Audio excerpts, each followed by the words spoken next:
ಕೋಡುಬಳೆ ಅಂದ್ರೆ ಅಡುಕಲೆ. ಇನ್ನು ಧರ್ಮೇಂದ್ರ ಪ್ರಧಾನ್ ರಾಜೀನಾಮೆ ಕೊಡೋವರೆಗೂ ಬಿಡಲ್ಲ, ಜಂತರ್ ಮಂತರ್ನಲ್ಲಿ ಅಹೋರಾತ್ರಿ ಧರಣಿ ನಡೆಸ್ತೀವಿ ಅಂತ ಹೇಳಿ ಹೇಳಿಕೆ ಕೊಟ್ಟ ಬೆನ್ನಲ್ಲೇ ಅಭಿಜಿತ್ ದೀಪ್ಗೆ ನೇತೃತ್ವದಲ್ಲಿ ಧರಣಿ ನಡೆಯಿತು. ಜಿಟಿ ಮಳೆಯಲ್ಲೇ ಅಹೋರಾತ್ರಿ ಹೋರಾಟ. ಇನ್ನು ಕಾಕ್ರೋಚ್ ಪಾರ್ಟಿ ಪ್ರತಿಭಟನೆಗೆ ಸಿಪಿಐಎಂ ಪಕ್ಷ ಕೂಡ ತನ್ನ ಬೆಂಬಲವನ್ನ ನೀಡಿದೆ. ಮಳೆಯಲ್ಲೇ ಅಹೋರಾತ್ರಿ ಧರಣಿಯನ್ನ ನಡೆಸಿದ್ರು ಯುವಜನತೆ. ಅಭಿಜಿತ್ ದೀಪ್ಗೆ ನೇತೃತ್ವದಲ್ಲಿ ಕಾಕ್ರೋಚ್ ಪಾರ್ಟಿ ನಡೆಸಿದಂತಹ ಈ ಧರಣಿಗೆ ಅಹೋರಾತ್ರಿ ಸಾಂಪ್ರದಾಯಿಕ ರೆಸಿಪಿ, ಮತ್ತಷ್ಟು ಬೇಕೆನಿಸುವ ರುಚಿ. ಕೋಡುಬಳೆ ಅಂದ್ರೆ ಅಡುಕಲೆ. ಹೋರಾಟಕ್ಕೆ ಸಿಜೆಪಿಗೆ ಈಗ ಸಿಪಿಐಎಂನ ಬೆಂಬಲ ಸಿಗ್ತಾ ಇದೆ.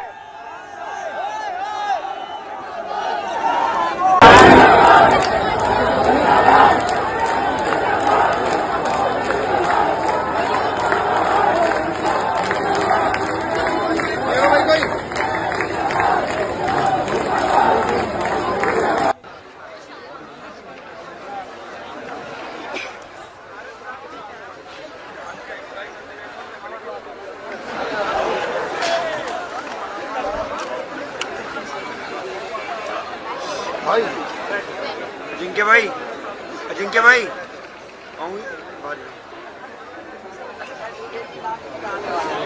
ये पानी मंगवाया क्या? पानी है, खत्म हो गया, डालना पड़ेगा पानी और। ಇನ್ನು ವಿದ್ಯಾರ್ಥಿಗಳ ಮೇಲಾದಂತಹ ಲಾಠಿ ಚಾರ್ಜ್ಗೆ ಖಂಡನೆ ವ್ಯಕ್ತ ಆಗಿದೆ. ನೀಟ್ ಅಕ್ರಮದ ವಿರುದ್ಧ ಬೇರೆ ರಾಜ್ಯಗಳಲ್ಲೂ ಕೂಡ ಕಿಚ್ಚು ಹತ್ತಿದೆ.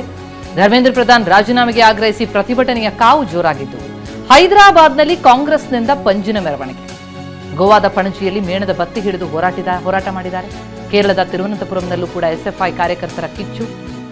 ಎಸ್ಎಫ್ಐ ಕಾರ್ಯಕರ್ತರ ಮೇಲೆ ಜಲಫಿರಂಗಿ ಪ್ರಯೋಗ ಮಾಡಲಾಯಿತು. ದೇಶದ ವಿವಿಧೆಡೆ ನಡೆದಂತಹ ಪ್ರತಿಭಟನೆಯ ಸ್ವರೂಪ ಇದು. ದೆಹಲಿಯಲ್ಲಿ ಪ್ರತಿಭಟನೆ ಜೋರಾಯಿತು. ಅಹೋರಾತ್ರಿ ಧರಣಿ ಕೂಡ ಮಾಡಿದ್ದಾರೆ.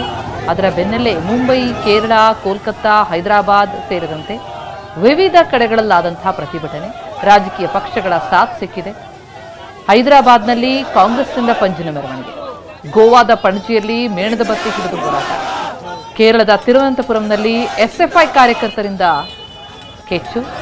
ಹಾಗಾಗಿ ಅವರನ್ನ ಚದುರಿಸೋದಕ್ಕೆ ಎಸ್ಎಫ್ಐ ಕಾರ್ಯಕರ್ತರ ಮೇಲೆ ಜಲಫಿರಂಗಿ ಪ್ರಯೋಗ ಮಾಡಬೇಕಾಯಿತು ಕೂಡ.